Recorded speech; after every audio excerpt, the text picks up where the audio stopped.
अभ्यर्थी कुर्ता कुर्ता पजामा पहन करके भी शामिल हो सकेंगे। बोर्ड ने सोमवार को ड्रेस कोड में बड़ा बदलाव करते हुए इसे आपको बता दें कि प्रतिबंध भी इस पे कुछ चीज़ों पर लगाया है, जहां जनरल आलोक राज ने बताया कि भर्ती परीक्षा के दौरान अभ्यर्थियों की मेंटल डिस्ट्रैक्टर के साथ ही आपको ग्राफिक्स के जरिए चलिए बताते हैं कि तमाम चीज़ों के बारे में। जहां मार्च से अक्टूबर के लिए नियम जारी किया गया है। पुरुष अभ्यर्थी आधी पूरी आस्तीन की शर्ट टी शर्ट पहन करके आ सकते हैं। ड्रेस कोड जो जारी हुआ है वो ग्राफिक्स के जरिए आपको बता रहे हैं। महिला अभ्यर्थी सलवार सूट, चुन्नी या फिर साड़ी पहन करके आ सकती हैं। तो ये ड्रेस कोड निर्धारित किया गया है।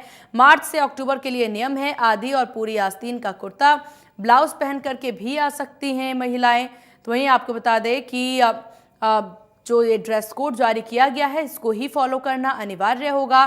फरवरी तक ड्रेस कोड के नियम कुछ इस प्रकार से हैं। बिना मेटल की चेन, बटन लगे हुए कोट या जैकेट जो है आप पहन सकते हैं बिना मेटल की चेन। इस पर खासा फोकस किया जा रहा है। पूरी आस्तीन का शर्ट, कुर्ता पजामा, बिना जेब वाली जर्सी भी आप पहन सकते हैं, बिना जेब वाली जर्सी। हालांकि ये फरवरी तक का ड्रेस कोड है जिस पर पूरा ध्यान देने की जरूरत है। स्वेटर पहन करके भी आ सकते हैं, यानी बिना मेटल की चेन होनी चाहिए, जेब नहीं होना चाहिए जो भी आप कोट पहने। शर्ट में किसी तरह का बैज जो है वो नहीं होना चाहिए। ऐसी ड्रेस नहीं होनी चाहिए कि कोई आपत्तिजनक सामग्री आप उसमें छुपा सकते हैं। अगर ऐसे कोई भी आप ड्रेस पहन करके जाते हैं तो वो ड्रेस कोड ड्रेस कोड के अकॉर्डिंग जो है आपको मनाही हो जाएगी एग्जाम देने से। ऐसी ही ड्रेस पहने जिसमें कोई आपत्तिजनक सामग्री जो है छुपाने की कोई भी जगह, किसी तरह का कोई स्पेस ना हो। Clear and cut shorted dresses हो जिस पर खासा फोकस जो है किया जा रहा है। किसी भी प्रकार से कोई चीटिंग, नकल की सामग्री नहीं रख सकते हैं। महिलाएं बालों में रबर बैंड लगा करके आ सकती हैं। संदेह की स्थिति में अभ्यर्थियों को परीक्षा केंद्र पर तलाशी भी देनी होगी। अगर ऐसी कोई स्थिति उत्पन्न होती है तो तलाशी भी आपकी हो सकती है। अपना कोट, जैकेट, जर्सी या स्वेटर उतार करके तलाशी देनी होगी। टाई, मफलर, जर्किन पहने हुए अभ्यर्थियों को जो है यहाँ पर एक अलग नियम उनके लिए भी बनाया गया है। तो आप ग्राफिक्स के जरिए देख सकते हैं कि क्या कुछ महत्वपूर्ण चीजें हैं, कौन कौन से ड्रेस कोड हैं जिसे आपको फॉलो करने की जरूरत है। तो राजस्थानी कर्मचारी चयन बोर्ड की से लेकर के बड़ी जानकारी आपको दे रहे हैं। स्वेटर पहन सकते हैं, सब कुछ पहन सकते हैं, लेकिन खासा फोकस करना होगा। कपड़े ऐसे पहने, यानी ड्रेस कोड में उस रूल को फॉलो करें कि किसी भी प्रकार से कुछ छुपाने की जगह ना हो। अब इसी को लेकर के देखिए हमारे सहयोगी की एक खास रिपोर्ट। राजस्थान कर्मचारी चयन बोर्ड ने अब आगामी परीक्षाओं के लिए नए नियमों को लागू किया है।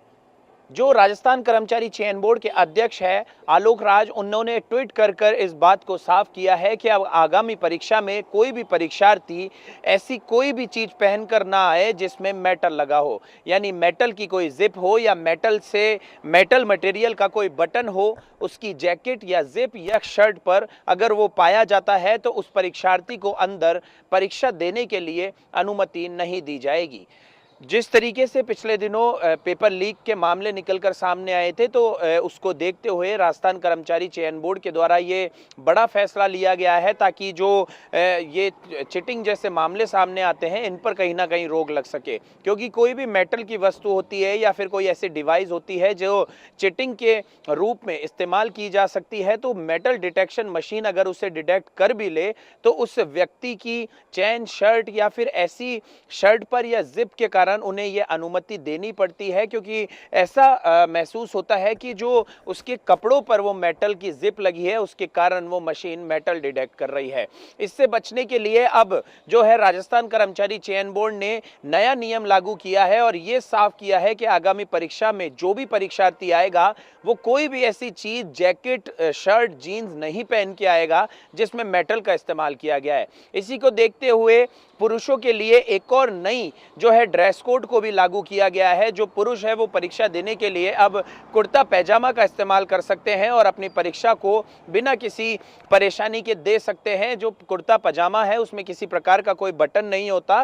तो नए ड्रेस कोड को जो है लागू किया गया है। साथ ही जो चेयरमैन है आलोक राज, उन्होंने ट्वीट कर इस बात की पुष्टि की है। उन्होंने ये अनुरोध किया है कि आगामी परीक्षा में अब जो भी परीक्षार्थी पहुंचे वो अपनी ड्रेस को साफ दौर से चेक कर पहुंचे कि उसमें कोई भी ऐसी मेटल की वस्तु का इस्तेमाल नहीं किया गया हो, वरना अब आगामी परीक्षा में उस परीक्षार्थी को इसके कारण अंदर प्रवेश नहीं दिया जाएगा। कैमरा पर्सन राकेश गुप्ता के साथ मैं प्रशांत यादव, इंडिया न्यूज जयपुर।